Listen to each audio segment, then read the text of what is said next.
Welcome back to On Scene with RCSO. I am your departing host, Kimberly Lee, and this will be your new host. Introduce yourself to the people. Hello, I am Jameson Pettiford. I am a new hire here, coming in to be the social media guy. I was brought on to enhance our platform. So you're kind of like an extended hand of the Public Information Office, which is the division I'm in, the Internal Affairs PIOs. The podcast is the one source of information where we give a lot of information that goes on within the agency out. So folks need to know what's kind of going on, and that's why we got the podcast. So since you are our new host, let's talk about whatever you came to talk about. What we got? So actually that was going to be one of my questions, is why did you start the podcast in the first place? Why did you feel like it was needed for the sheriff's offices to have a podcast?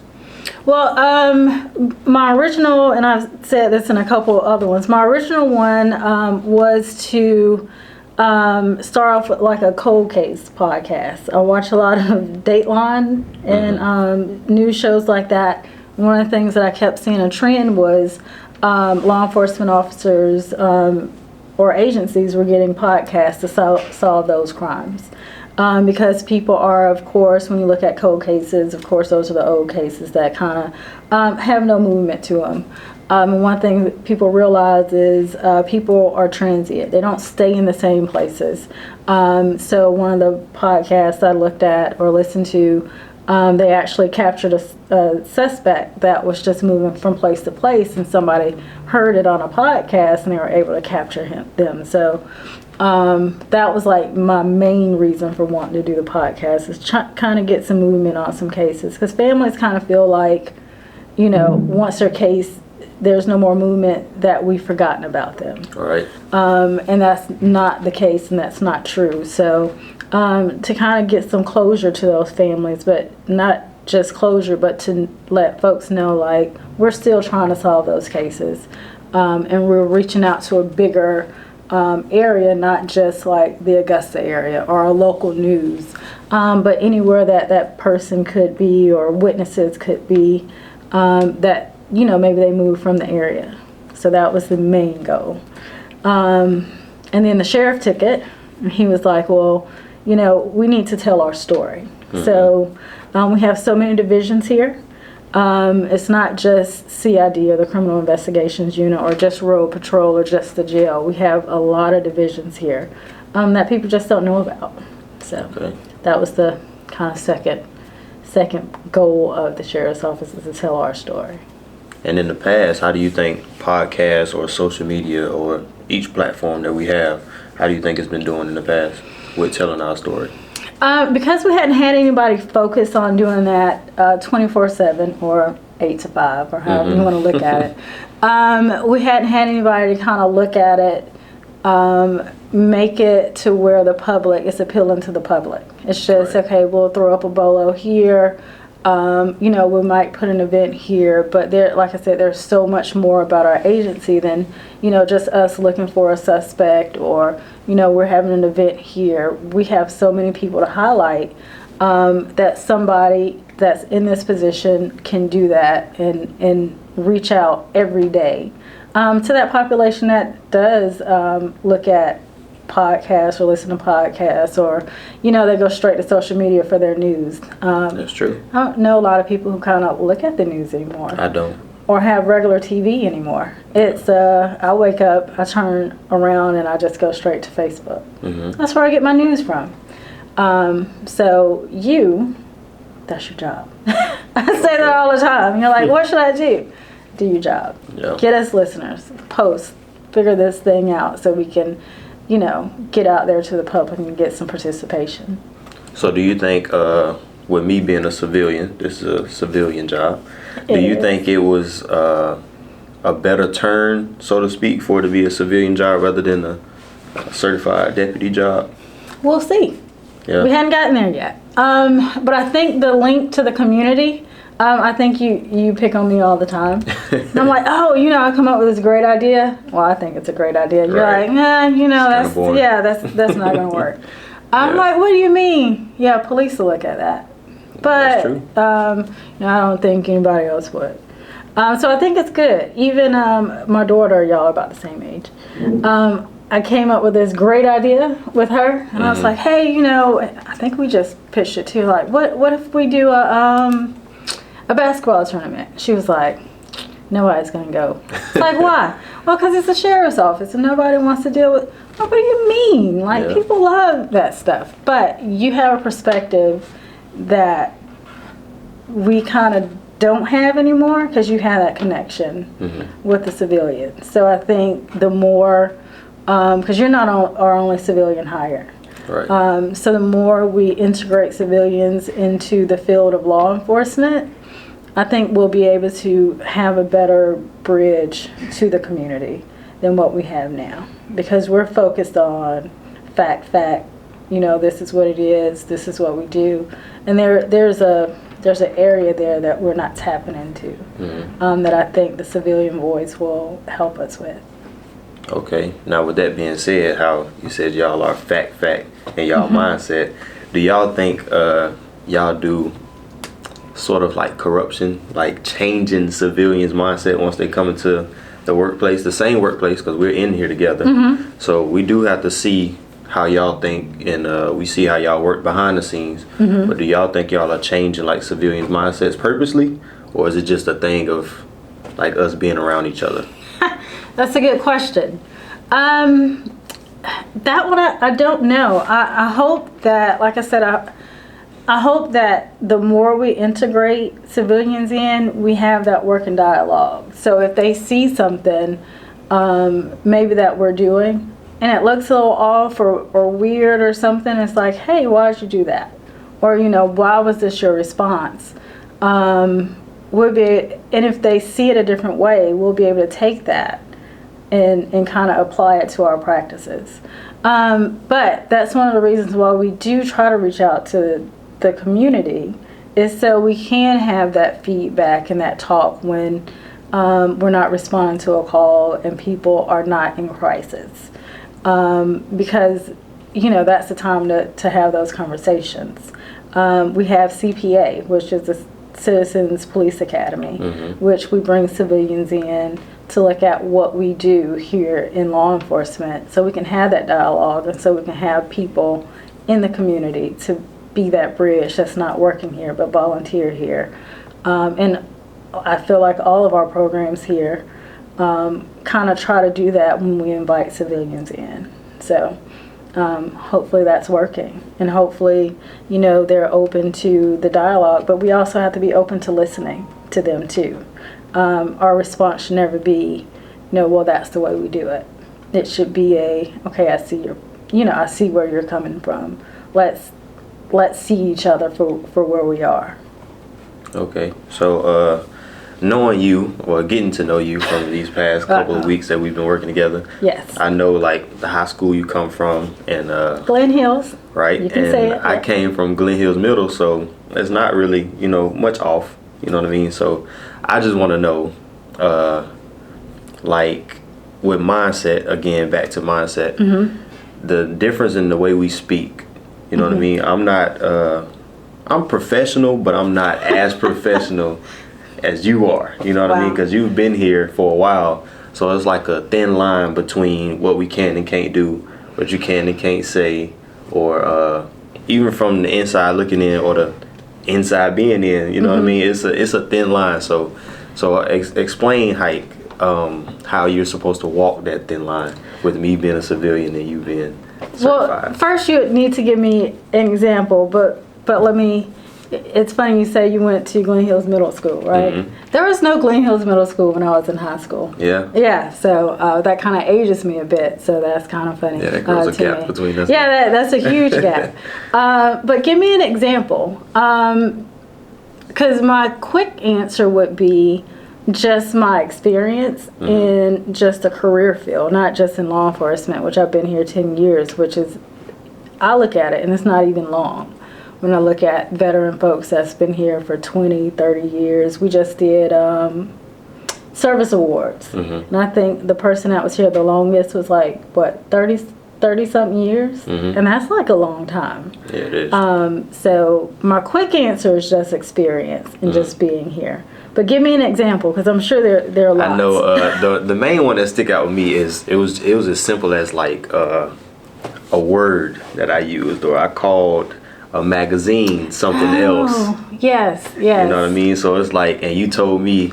You call it a clip. Yes. You call it a clip, and it was a magazine. Mm-hmm. Okay, yeah. So and that's funny too, because so just that example alone, like I said, I've been here for 10 years. Mm-hmm. And I remember when I'd never shot a gun before or whatever when I got here.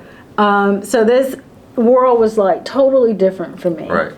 And that one sticks out to me only because when I went to go qualify, or, trying to qualify and going, and I made that mistake, and oh my gosh, I got jumped on. Yeah. It's like, no, it's not. And so that one will stand out to me all the time, because it does go with, what things are called. Right. And sometimes it just goes with semantics and professionalism and how you want to educate, or have that professionalism as a career. Because it is a career, it is a profession, and I think the people who stay here that long, the 20-30 years, retire from here, they exude professionalism to me in the field. So that's just one of the things, like, we want to make sure that whatever we do that comes out of this office exudes that professionalism, and to show people that, like, this isn't just a job, like, this is a profession. So, doctors are professions. So there are certain words that, we may have a slang with some of the doctor things that they do. And they'll correct you, like, that's not what this is, because it's, it's their profession. So when you talk about it, that's what that is. So that's, I guess, the long answer to that. Well, yeah. I hope it answered that question. It does. Just walking the thin line, though, has been something I have to continue to learn. Because, I never wanted to be a deputy. So it's. I think we'll get you there, though. No, I think I'll stay on this side. I like my viewpoint. I get to be on both sides, like, kind of represent y'all, but know the outside and see what their eyesight and bring their intel and what their thought process may be. But but that's your job too. Yeah. That's what you've been brought in to do, to again bridge that gap between the two. So we can both speak the same language. So we can both communicate in a way that's respectful to everybody, and not just, when I'm talking to everyone that they can understand. So I think you have a fun road. Uncharted territory here.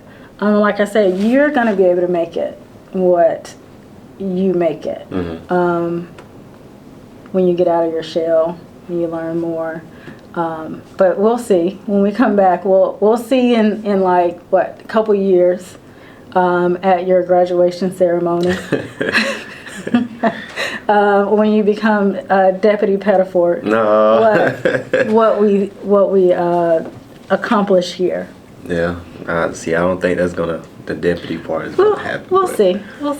I'm not a betting person, but I'd rather stay the bridge. I'd rather just be the bridge. Keep the bridge going. Gotcha. But how back to being the bridge, of course, and you saying, like, being able to communicate. How important is it with an image? Everybody, everything, every organization, every whatever has an image, right? So how important is that image being, like, when this comes to being portrayed to other people, especially with the police department? How important is your image? Like, I know the news or whoever may make things look a certain way, like a video or a picture being taken from a certain angle can make a story totally different. So just speak on how important your image is when it comes to being portrayed to the community. It's very important. When you talk about giving someone the authority to carry a gun, to have arrest powers, to take someone's freedom away from them. Your image is very important because the community wants to and needs to be able to trust you. They need to be able to trust that you, if you do have to take those steps, that you did it, and you did it, number one, to me, in a respectful way. Right. You did it lawfully. There's no ill will or, no corruption behind that. So your image is very important. So we talk about transparency in law enforcement all the time. And that's why that's important, because you have to, when we talk about that bridge with the community, they're going to be able to help you when something happens. Right. And they're more inclined to help you if they trust you. If they trust, and because we're talking about family members and friends. What if your family member is at the end of that bolo and they're a murder suspect? Yeah. You have to be able to trust that if you're going to take someone's son or daughter away, that family's going to trust that you've done your due diligence and everything that you needed to do to say, look, this is the person who committed that crime. Right. Because that's huge. Law enforcement, you have a huge responsibility. So that image is what we put out, and what's put out there is huge, because it has to be, the community has to trust you. We can't do our job without them. Yeah. We definitely can't do it if no one trusts you to do your job. Yeah. It's hard to do anything with everyone against you, and so to speak. So I agree with that. But being out in the community now, since your face changed, right? My face or my hair? Because if you look at other podcasts, I think every show I have a different hairstyle. Yeah. Yeah. So which one? Well, I meant we'll go with your hair and your face. But Okay. We're We'll go saying with from that. you being a civilian to a deputy, right? How does you being out in the community, how does your eyesight change? Your viewpoint, how has it changed over the years? So it's changed. Well, so I've only been in law enforcement for 10 years. Like I said, to me, only 10 years is a short time because of the people who come before me. But I've always worked in some capacity of working with the community. So I work in a prison. So going out in the community, my mind was, wow, there's one incident for just myself that can change the whole trajectory of my life. Right. Working in foster care with kids, I'm like, wow, just going out in the community away from that job, it's, how can I help the kids, or, that, so they won't go into that system. But also, it kind of warps you too. Because I go out to eat. Even with this job, and when I worked at the CAC as a forensic interviewer, I'm like, I wonder if that's that kid's mom. Or I wonder if, they've been kidnapped. Yeah. So when you talk about just that, how your eyesight, in so many different ways, you look at it as, yourself and your family, and what can you do to, for my kid not to be in foster care, or for, for me to be safe, or for me not to make that one mistake that lands me in, in jail or something like that. But you also look at it like, you never can, I can take all of this stuff off, the badge, the gun, but I'm still thinking like, all right, where do I sit? Right. I'm not going to sit with my back to the door, or, is that person in that bolo, or, I can't park there. I got to park where there's, quick access, or, so it's just a lot. you can take all this stuff off, but it never really comes off. That mold never, yeah. Oh my gosh. You never get out of that mold. But, well, that's pretty much all I have for you today. Okay. I mean, I just wanted to see the bridge, because technically technically we are on two different sides of the bridge right now, but with us working together, we are still on two different sides. I'm a civilian, you're a certified deputy, so we get to work together and we get to see each other and pick each other's brains. But Absolutely. But I wanted to see how your mindset was, how it's changed, how y'all gonna try to change mine. But I mean, I don't think we're gonna try to change you, but I am excited about what you are going to bring to the podcast. I don't think we did a bad job because there's a lot of information that we put out. Like I said, I just think just the audience, we need more of that so they can see, what we're doing here, what we're trying to do here. So I'm excited. Like I said, this is your thing. I am your boss, as you call me. Boss lady. Yes, that's what I hate that. But I'm excited to working with you to get you into the agency so you can put us out there and work on that image. And so people can see that we are here because of them and for them to help them in crisis, but not just in crisis, but we have a lot of things here to help them. So, okay. Excited. So thank you for bringing me in. You are welcome. To do this position, try to enhance or evolve everything. Yes. And thank you for being on the first podcast. I am. And passing me the torch. Yes, the pass the mic moment. It is now yours. So good luck to you. And this concludes our first episode of the new regime of On Scene with RCSO.